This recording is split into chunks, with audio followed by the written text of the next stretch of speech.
श्री राधा वल्लभ लाल की जय।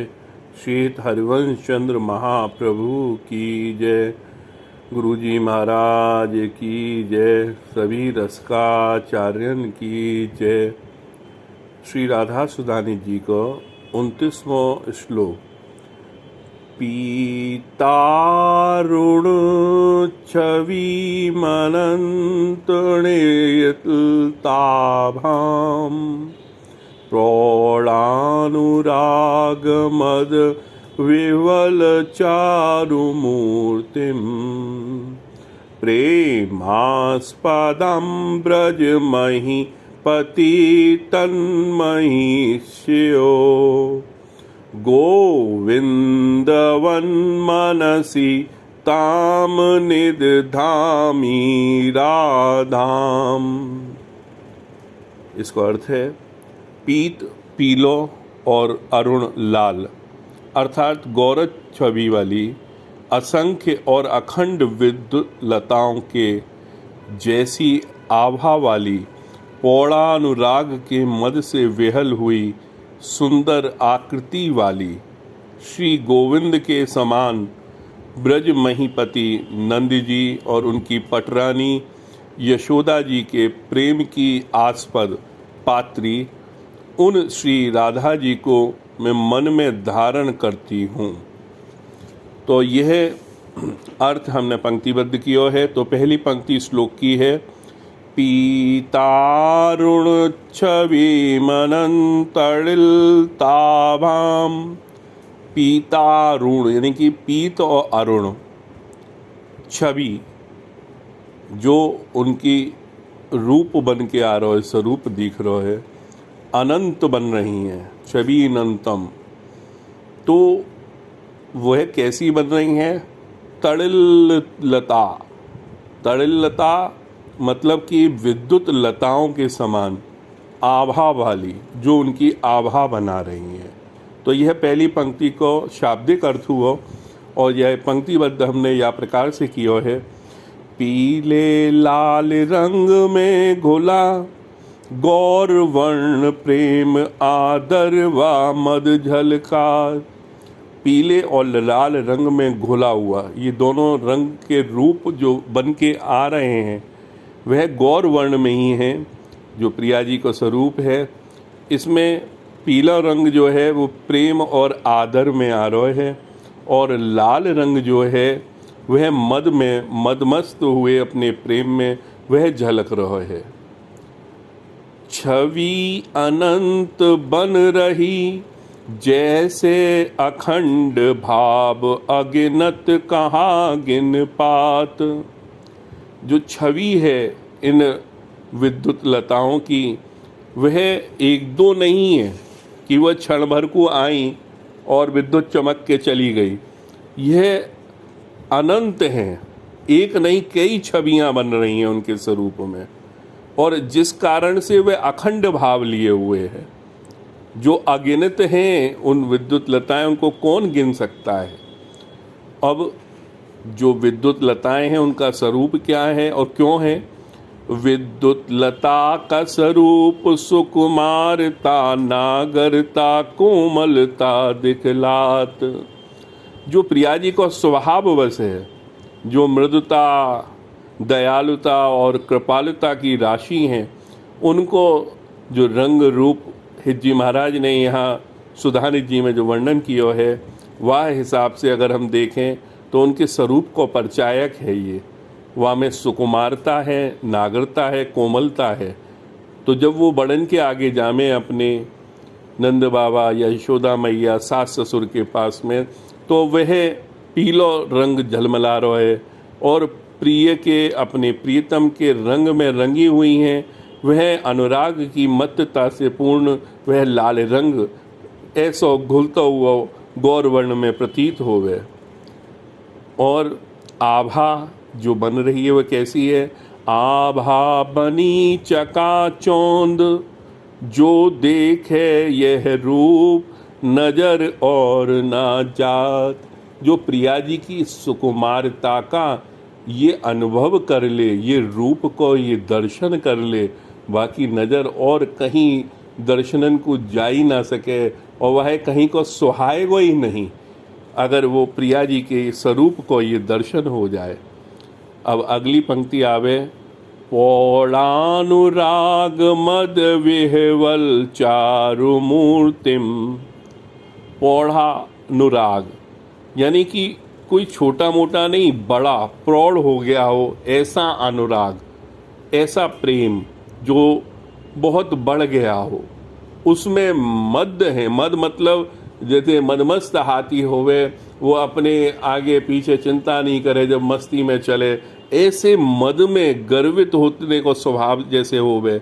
और पर गर्वित के साथ में क्या है, विह्वल यानी कि व्याकुलता है उनके पास में। और ये मदता विहलता ये तो लौकिक स्वरूप है, तो क्या उनको स्वरूप बिगड़ जावे?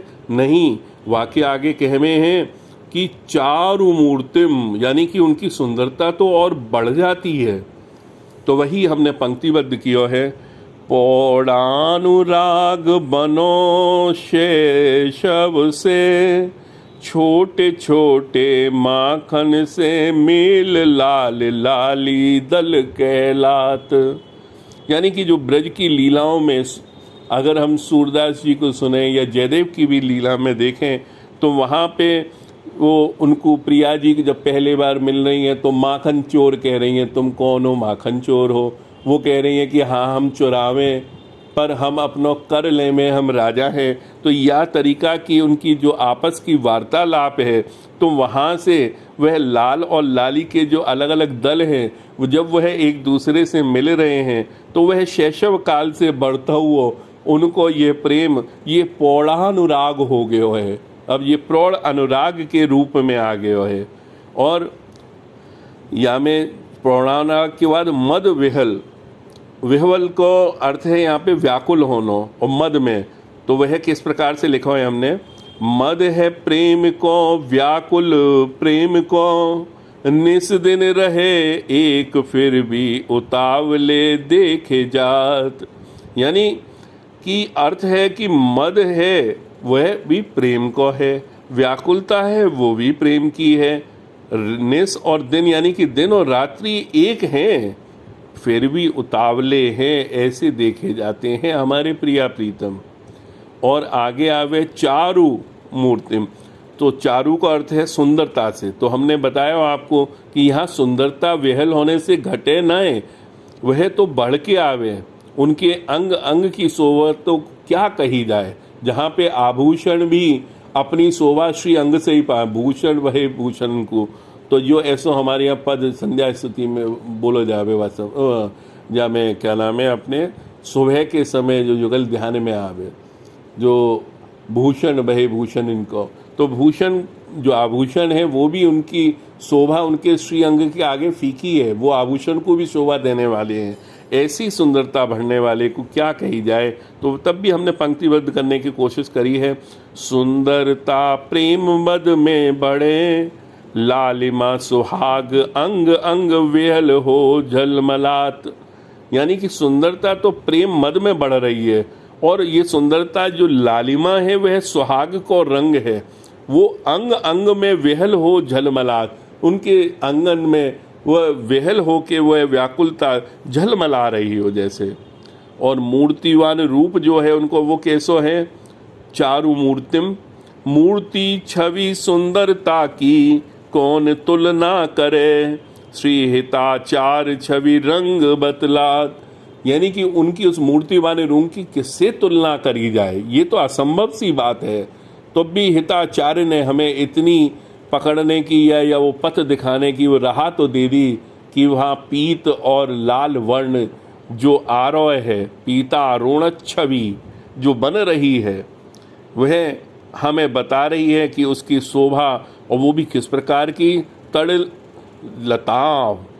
तो तड़िल मतलब जो बिजली हो, ऐसी लताओं के रूप में, आभा मतलब लता आभाम मतलब कि जो आभा बन के आ रही है। इस प्रकार से हिताचार्य महाप्रभु ने हमें ये मार्गदर्शन दिया है। अब अगली पंक्ति आवे, प्रेमास्पदाम ब्रज महीपति तन्महिष्यो, प्रेमास्पदाम, यानी कि वह प्रेम पात्र। तो ब्रज को तो प्रेम पात्र हमारे ठाकुर जी कहलामे, पर यहाँ पे बात करिए ब्रज महीपति यानी कि नंद बाबा की। तन मतलब उनकी महिष्यो, उनकी जो पटरानी है, उनकी जो पत्नी है यशोदा जी की, उनकी भी प्रेम पात्र जो है प्रिया जी ही हैं। तो वह पंक्तिबद्ध इस प्रकार है। प्रेम पात्री है श्री राधा, प्यार मिलता है जो होवे वो ही लुटात। जो भी है वह ही लुटा सकता है, जिसके पास में जो जैसा होगा वही तो वो खर्च कर पाएगा।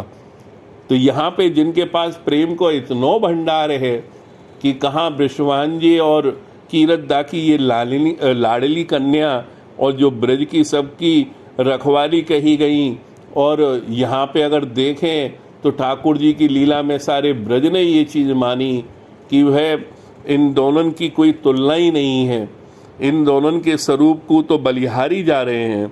तो वह भी प्रेम पात्री हैं श्री राधा। श्री ब्रजेश्वर नंद राय जी, लाल गौचरण को जात, एक रंक निधि समझ लाली छुपात। ये जो है ब्रजेश्वर हैं, ब्रज के बड़े नायक ईश्वर के रूप में, राजा के रूप में कहे जाने वाले गोपन में नंद राय जी जब लाला गौचरण को जा रहे हैं तो उनकी जो पुत्रवधी हैं, जो घर में हैं, वह किस प्रकार रख रहे हैं, रंक निधि समान लाली छुपात। अपनी पुत्री को इस तरह से वो छुपा के रखे हुए हैं कि जिस प्रकार से कोई रंक अपनी निधि को छुपा के रखता हो। उनकी पटरानी श्री यशोदा जी, श्री वृषभान कीरत जी को उपकार मनात। उनकी पटरानी जो है श्री यशोदा जी, जो घर गृहस्थी में वो देखें और जो प्रिया जी को जो अवलोकन करें, और वाकई आगे वो कह में कि बार बार श्री वृषभान जी और कीरत जी आपको मुँह पे ये उपकार है कि आपने ऐसे कन्या को मोह दियो है, कन्या रत्न में मैं सुखी हो गई हूँ, ऐसो यशोदा जी को कहनो है। दोनों पुत्र तो धारण करें, और यहाँ पे नंदराय जी और यशोदा जी दोनों पुत्र को तो धारण करें। नित्य धारण पुत्र वधू को प्रेमास्पद रूप करात, यानी कि नित्य धारण करके पुत्र वधू को वो प्रेमास्पद प्रेम पात्र का रूप करते हैं। यानी कि गोविंद को भी जो सबसे ज़्यादा प्रिय है वह वस्तु, यानी कि वो रस में भरी हुई और वो झलक रही हो, ऐसा स्वरूप अपनी प्यारी जी को है, ऐसे वो प्रेमास्पद मानते हुए उनको इतना प्यार दे में, उतनो लाड़ दे में। अब अंतिम पंक्ति, गोविंदम गोविंदवनम मनसे ताम निधामी राधाम, यानी गोविंदवन, गोविंदवत कह सके, गोविंद के समान, यानी कि गोविंद के समान मनसी, यानी मन से ताम उनको, निधामी नित्य धारण करता हूँ, राधाम उन राधा को। तो वही हमने पंक्तिबद्ध किया है। श्री गोविंद समान ही है श्री राधा, उपमा श्री राधा की और कहा कहला। अब उनकी तुलना श्री राधा जी की और कोई से तो हो ही नहीं सकती। वह जोड़ी ऐसी है कि उसमें जो निकुंज को स्वरूप जाने, ये तो अभी हम ब्रज की बात कर रहे हैं कि चापत चरण मोहन लाल, तो वहाँ पे प्रिया जी जब थक जामे तो लाल जी उनके चरण सेवा करें, और वही सेवा को सेवा कुंज या वृंदावन में स्थापित है। भले ही वह महाभारत में बहुत बड़े नायक रहे हों, सुदर्शन चक्रधारी रहे हों, कोई और रूप में उनने अपनी पहचान बनाई हो, पर यहाँ तो वह श्री राधा जी के ही कहलामे। तो श्री गोविंद समानी है श्री राधा, उपमा श्री राधा की और का कहलात। और मनसी यानी कि मन से उनका हृदय में स्वरूप नाम श्रवण उच्चारण मनन कर पात। अब मैं मन में उसी को ध्यान करते हुए हृदय स्वरूप में नाम श्रवण उच्चारण मनन कर पा रहा हूँ। और ताम मतलब कि जो उनको निर्धामी राधाम, यानी कि उनको नित्य धारण करूं उन श्री राधा जी को। तो यहाँ पे हमने पंक्तिबद्ध किया है यही चीज़ को सरलता में, नित्य धारण या स्थापित श्री राधा को अपने अंतःकरण के आसन पर बैठात। तो यहाँ अपने अंतःकरण के जो हृदय के गहरे भाग में मैं उस आसन बिछा के उसमें श्री राधा जी को मैं विराजमान करता हूँ नित्य। और ये अंतिम पंक्ति जहाँ में हमने अपने भी भाव दिए हैं, जो हित जी की कृपा से बना हमें, हित विशाल लाल गुरु हित भजन लाल भजे, गोवर्धन धारी गोविंद जग हेतु बाम भाग मिले बल जात। यानी कि यहाँ ये प्रार्थना है, हम उनका भजन कर रहे हैं जो गोवर्धन धारी गोविंद जग हेतु, जग के लिए जिन्होंने गोवर्धन उठाया उनका नाम जब गोविंद पड़ा, उनके वाम भाग में जो शक्ति मिलती है, वाम भाग मिले बल आत, यानी कि उनको वाम भाग श्री प्रिया जी, यानी कि मैं उनका स्मरण बार बार करता हूँ। उन गोविंद के वाम भाग की जो बल हैं श्री राधा जी, हित विशाल लाल गुरु हित भजन लाल भजे, गोवर्धन धारी गोविंद जग हेतु बाम भाग मिले बल आत। तो यहीं पे हम ये पद की व्याख्या पूरी हुई है श्लोक की, यहीं पे हम विराम देंगे। सभी रसकन को हमारा श्री हित वृंदावन धाम से जय जय श्री हित हरिवंश, जय जय श्री हित हरिवंश।